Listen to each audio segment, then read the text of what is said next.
You're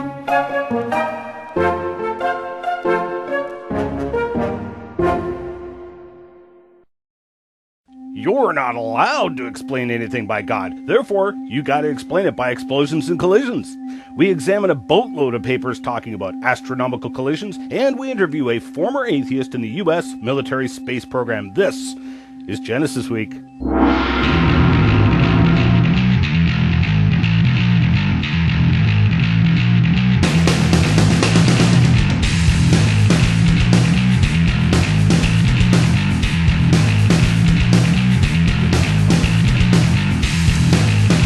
And welcome to this episode of Genesis Week, the weekly program of creationary commentary on news, views, and events pertaining to the Origins controversy, answering your questions and questioning your answers. Proudly brought to you by the supporters of CORE Ottawa, Citizens for Origins Research and Education, and now carried on the Christianema Network, Christian cinema at its finest. Excellence in Power Broadcasting, we took over the Starlight Music Theater so we could continue to bring you the information the anti-creationists don't want you to see or hear, and give glory to the Creator while doing it. The Bible does not say, "Now I beseech you, brethren, by the name of our Lord Jesus Christ, that you all speak the same thing, and that there be no divisions among you, but that ye be perfectly joined together in the same frontal lobotomy." No! We here at Genesis Week believe God gave you a brain for a reason.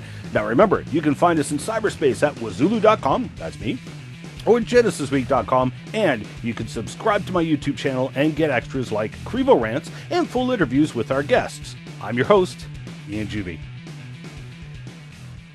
There was a big impact in science this week, actually multiple impacts. Impacting stellar bodies are a favorite tool of astrophysicists, employed to produce the incredible astronomical bodies we see throughout our universe.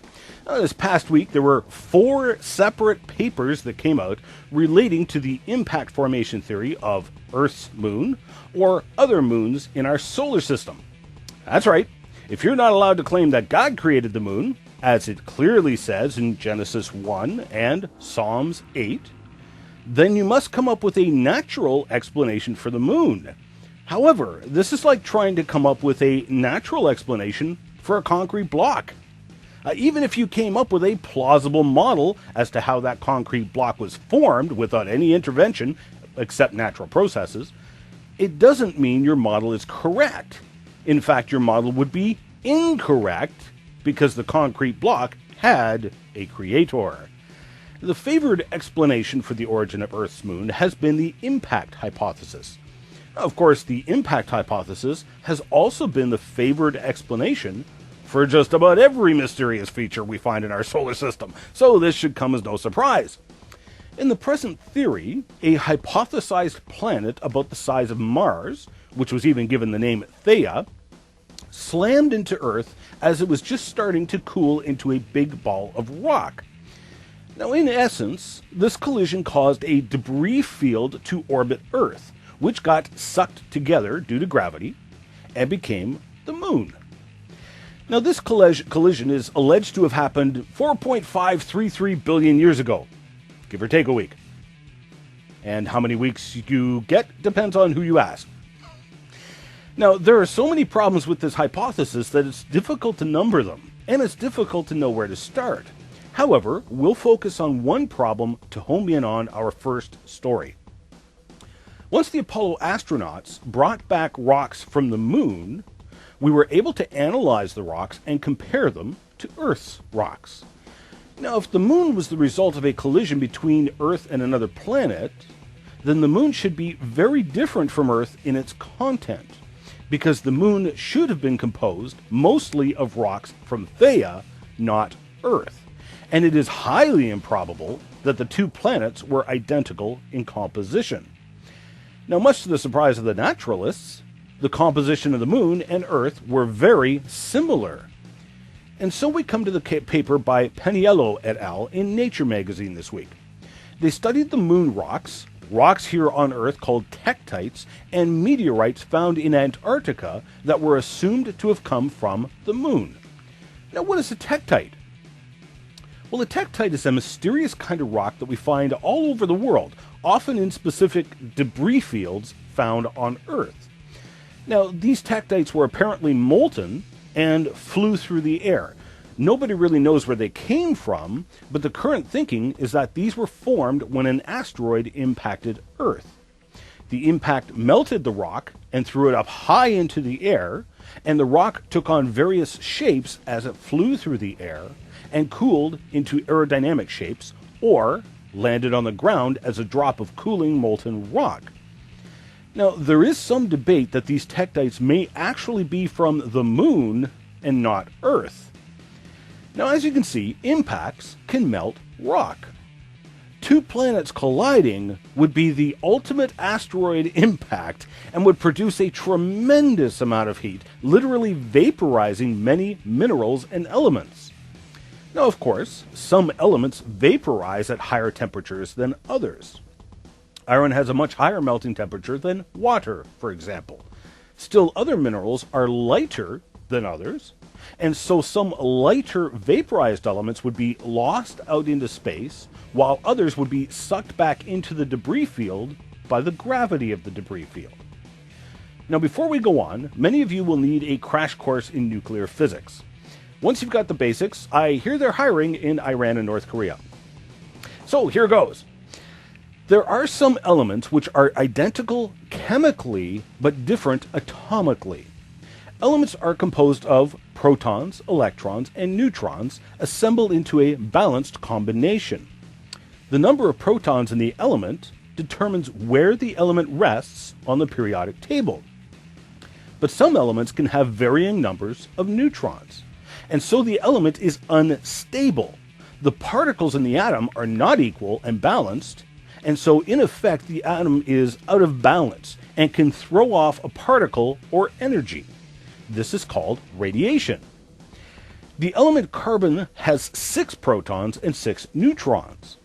Now, the electrons pretty much have a negligible weight, so we only add up the protons and neutrons to get an atomic weight of 12. However, sometimes you find a carbon atom which has an extra neutron or two. Thus, if you add up the protons and neutrons, you get an atomic weight of 14. There are 6 protons and 8 neutrons. And so, this element is called carbon-14, which no doubt you have all heard about. Carbon-12, carbon-13, and carbon-14 are all called isotopes of the same element. Carbon-14 is actually physically heavier than carbon-13 and 12.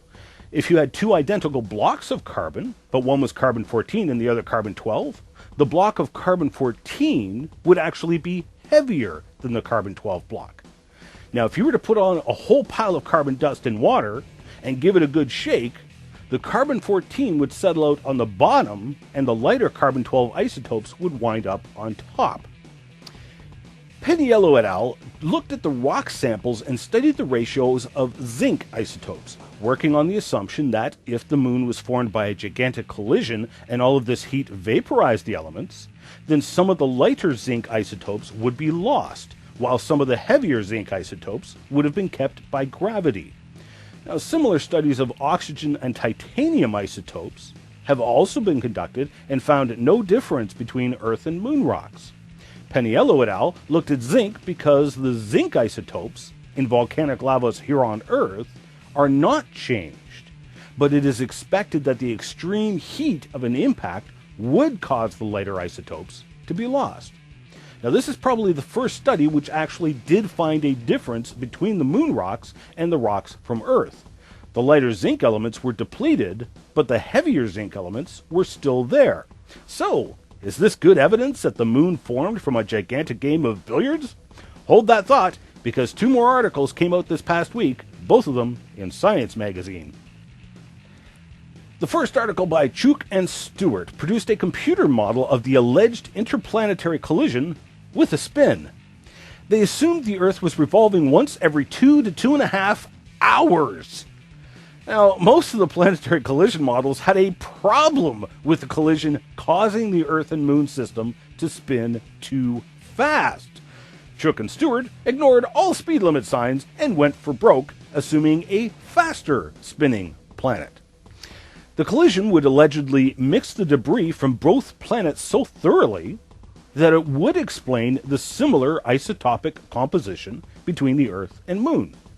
Then they just got to worry about how on earth to slow Earth down to its present 24-hour rotation. Previous models had shown that any way they tried to slow down really fast rotation heated up the Earth and the Moon.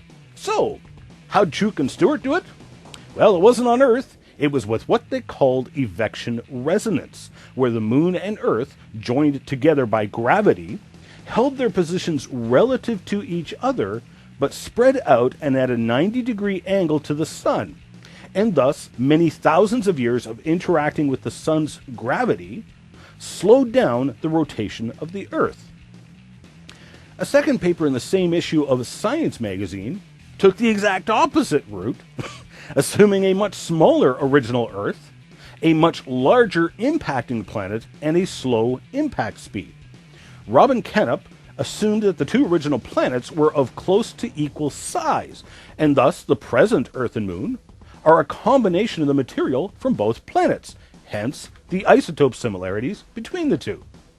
Now, of course, Kennup's model left the Earth and Moon spinning far too fast, so she referred to Chuk and Stewart's model for help in slowing down the system. Not to be outdone, Space.com carried an article about a soon-to-be-released paper by Ostvaug and Rufer claiming that many of Saturn's moons were the result of collisions between other astronomical bodies that came near Saturn. These collisions produced the moon Titan, and the debris scattered from the collision produced other small moons around Saturn, like Venus, Enceladus, Tethys, Dione, Rhea, and Iapetus. Now that we've gone into depth introducing the papers this week, let me please introduce you to my special guest this week. Spike Becerras is a former atheist who worked as an engineer in the United States military space program. Spike wound up becoming a born-again Christian and a young Earth creationist. He developed and produced the incredible video series, What You Aren't Being Told About Astronomy, to document what he learned and the scientific reasons he rejected the evolutionary paradigm and embraced the biblical account of creation. He joins me by telephone from his home in Washington State. Welcome to the program, Spike. Thanks, Ian. Happy to be here. Okay, so you heard the reports this week, 4 of them, and I'm going to home in on several points to be made with each of the models. Let's start with Moinier's study of the zinc isotopes. Now, the Live Science article pointed out the very first thing that came to my mind when I read Moinier's article, and that was water. We find water on the moon. That was the whole point of NASA's LCROSS project, where they launched a rocket into the moon to kick up debris and examine the debris for water. And unfortunately, they didn't start an interplanetary war. But this brings up the question, how on Earth could zinc have been evaporated by this alleged interplanetary collision, but water wasn't? I mean, I know this is something you discussed in your past newsletters, but Live Science quoted Moinier as saying, the results show that all this water they found on the face of the moon is secondary water. What's your take on this? Well, the water found on the face of the moon, the surface water, is beside the point. Several reports have talked about the surface water, but that's sort of a weird combination of a straw man and a red herring. It doesn't matter. Okay. So it's sort of like a red straw man herring. Or something like that, Something like that. Okay, I like it. Okay. Because water on the surface could have been brought to the moon by comets and meteorites after it formed. Now, everybody understands that, so surface water doesn't tell us anything about what was happening on the moon during the time it formed. So the real question is whether or not there's water inside the moon, not on the surface. Okay. And if the giant impact model were true, there wouldn't be any water in the moon's interior, because it all would have been vaporized during the collision and the post-impact heating. And indeed, the data did seem to support this for a while. The Apollo astronauts actually brought back several hundred pounds of rocks and soil samples with them. And when the samples were first analyzed back in the 70s, they were found to be fairly dry. So everybody figured that meant that the moon doesn't have significant water. And back in 2008, a few years ago now, they published their results. It turns out the lunar samples do have water. The samples have about 10 times as much water as was previously thought. And here's the important part in all this, that the samples are made of volcanic glasses. So that means they came from inside the moon during a volcanic eruption. So this means there's water inside of the moon.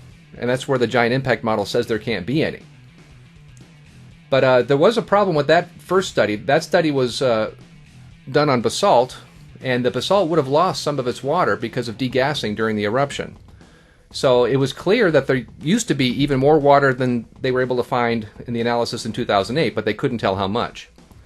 So they went back again, and this time they looked for melt inclusions in the volcanic glass. Now, a melt inclusion is a little tiny sample of magma that gets trapped inside crystals that form inside the glass before the eruption occurs. Sure enough, there's water trapped inside the melt inclusions. In fact, they found there's up to 100 times as much water there as the previous study had found. Okay, that's a lot. Yes. So this creates a serious problem for the whole giant impact theory now, because that theory says that all water would have been vaporized during the collision. So that means that the moon can't have any today, at least not on the inside. Again, there may be on the surface, but that's not the point. The point is there shouldn't be any on the inside, and that's where the volcanic glass came from. So now we know that the moon's interior does contain water, and actually it's comparable to the level of water inside the Earth's mantle. Wow. And they actually found some other volatile elements inside the samples too, but water is really the biggest deal in all of this. It certainly would be. I mean, that's the same amount of water in the Earth's mantle. I mean, Earth's mantle has a lot of water in it. Yes. And, I mean, we're talking about water boils at 100 degrees Celsius, while zinc boils at, 907 Celsius, which is, a little over 1,600 degrees Fahrenheit for you Americans there. So, I mean, it's really hot. So it seems the evolutionists have to believe that the collision produced temperatures above 1,600 degrees Fahrenheit, which was hot enough to boil away much of the zinc. But it wasn't hot enough to boil away the water. Exactly. The whole thing doesn't make sense. Right. Okay, and none of these papers published about the new discoveries, or sorry, none of the papers published about the new discoveries are talking about this. They're not talking about the water. They'll just say we found new theoretical ways that the moon could have formed in a giant impact without talking about the physical evidence that says it didn't happen. Right. And the theoretical part of this has a lot of uncertainty anyway. And the media reports aren't talking about that either. Okay, well, let's talk about that for a moment then. Well, the model is heavily dependent on tidal effects to move the moon away from the Earth after it supposedly formed. It also needs tides to slow down the Earth's spin. Again, as I said, the model says that the Earth used to be spinning 10 times as fast as it is right now. But when you calculate tidal effects, which is what this model is based on, you need to know how much energy is dissipated in the planet that you're dealing with. This is affected by things like the planet structure and things like that. Now, in tidal equations, when you're doing these calculations, all of these factors are combined into something called the quality factor, and it's represented by the letter Q. Right. Now, Q represents how much energy is dissipated within the bodies, the planetary bodies, as the tidal effects try to distort them. Now, in the new impact model here, they used a range of values for Q, but it turns out the numbers aren't right.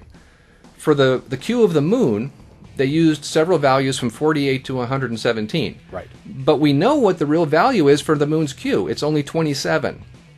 Now, for the Earth, they used, for a Q number, 48 and 96. And at one point in the paper, they even talked about the Q for the Earth being as high as 10,000. But again, we know what the real value is for the Earth. It's only 12. So I guess, the overall point is, over and over again, we see that the model doesn't match the actual physical evidence that we see today. And this is actually a common problem with these sorts of models in astronomy, because to make the models, evolutionists are speculating that maybe all these values used to be different in the past. Right. But science is based on observations, and the past is unobservable. All we can observe is the present, and in the present, the Earth-Moon system doesn't match the model. Right. Okay. So now we were talking about tides. They also tell us something about, the tides do, tell us something about whether or not the Earth-Moon system can be billions of years old. Why don't you tell us about that? On Earth, we experience the tides as the ocean rising and falling, but that's not really what's happening. What's happening is that the Earth rotates underneath the tidal bulges, and as you stand on one spot of the Earth, your location rotates into a bulge and then back out of it. The rotation of the Earth isn't shown on this video here, so the viewers will have to imagine how that works, but hopefully that's clear. Now, as the Earth spins underneath the tidal bulges, it actually drags the bulges forward slightly, because there's a little bit of friction there between the ocean floor and the water. So the bulge that faces the moon doesn't line up with the moon exactly. It's actually offset by a little bit. Now, we're talking about a large mass of ocean water here. That exerts a gravitational pull of its own that's slightly offset from the Earth's gravitational pull. So that pulls the moon slightly sideways, which accelerates the moon in its orbit. And the effect of that is that when you accelerate something in an orbit, it moves further away. So this means the moon is actually moving away from the Earth by a small distance each year. Right. Now, we know this is happening, and we know how much. We've actually been measuring this effect very precisely with lasers for a couple decades now. Mm-hmm. So, if you think about this, if the moon moves farther away each year, that means it used to be closer in the past. So if you do the math, it turns out that the moon would have been touching the Earth only 1.6 billion years ago. Now I say only. That's a long time. Yes. I'm not saying that the Earth-Moon system is 1.6 billion years old. That's the maximum age for the system. It's not the minimum age. Now I've come to believe that the Earth-Moon system is less than 10,000 years old, and what we see is quite consistent with that. But it's very inconsistent with the long-age view, which needs the Earth-Moon system to be 4 billion years old. 2.5 billion years older than it can be, according to what we see going on today. Right. Okay, well, we got to cut out of here. You can order Spike's excellent video series, the series that the anti-creationists tried to boycott. That was when I knew Spike had hit a home run, when the response was systematically dodging Spike's points. I knew he was onto something. Spike goes into a lot more details in what he discussed here in those videos. You can also sign up for his ever-informative newsletter, all at his website, creationastronomy.com. This interview was also edited for brevity, and you can catch the entire interview at genesisweek.com. Thanks so much for joining me here today, Spike. Thank you, Ian. Happy to be here. We'll be right back after a short break. Don't go away. What does the Bible say about aliens? Is there life on other planets? What can science tell us about the possibility of aliens? Ian Juby gives answers to these and many more questions in this fascinating and highly disturbing subject. Looking analytically at the subject, complete with the testimonies of people who claim to have been abducted by aliens. The answers will probably surprise you. In this 1.5-hour lecture, Ian shows that the alleged aliens are a problem and that Jesus is the solution. Order online today at Ian's bookstore.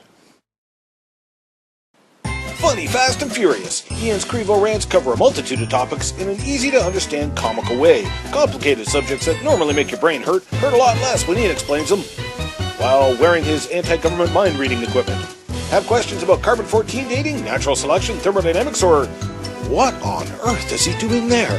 3 volumes of rants on DVD. Take your pick for $15 each, plus shipping and handling, or order all 3 as a package and save yourself $10. Order online today at Ian's bookstore.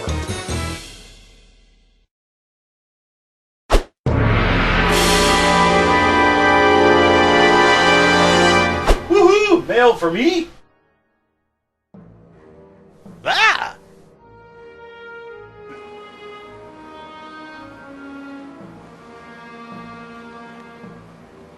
Yep, that's the one. East Vietnamese jumping spider. The venom is so strong that one bite can kill any child and 95% of adults. The surviving 5% typically slip into a coma for 3 to 6 months, only to wake up with permanent paralysis.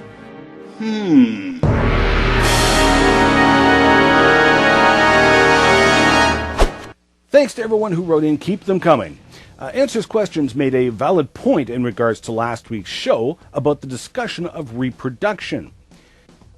ERVs also protect the embryo from the mother's immune system, but evolutionists still call them junk DNA. Indeed, and ERVs are an important subject, an evidence claimed by many evolutionists to be evidence of evolution. We will discuss this in a future program, the significance of ERVs and how they do not support evolution. In response to a comment on YouTube made by Piper JK about the punctuated equilibrium model I discussed briefly last week, Radar Binder wrote in, Piper JK is just another in a long line of Darwinists who will claim someone unnamed at some unknown place still has some plausible explanation for the preposterous statements of Darwinism. But these guys go away after throwing tomatoes. Punctuated equilibrium is just a kind of fudge factor. You see, evolution happens too fast to leave transitional forms behind, but it is too slow to observe. One would think, as a scientist, that therefore it just doesn't happen at all. Punctuated equilibrium is just mythology.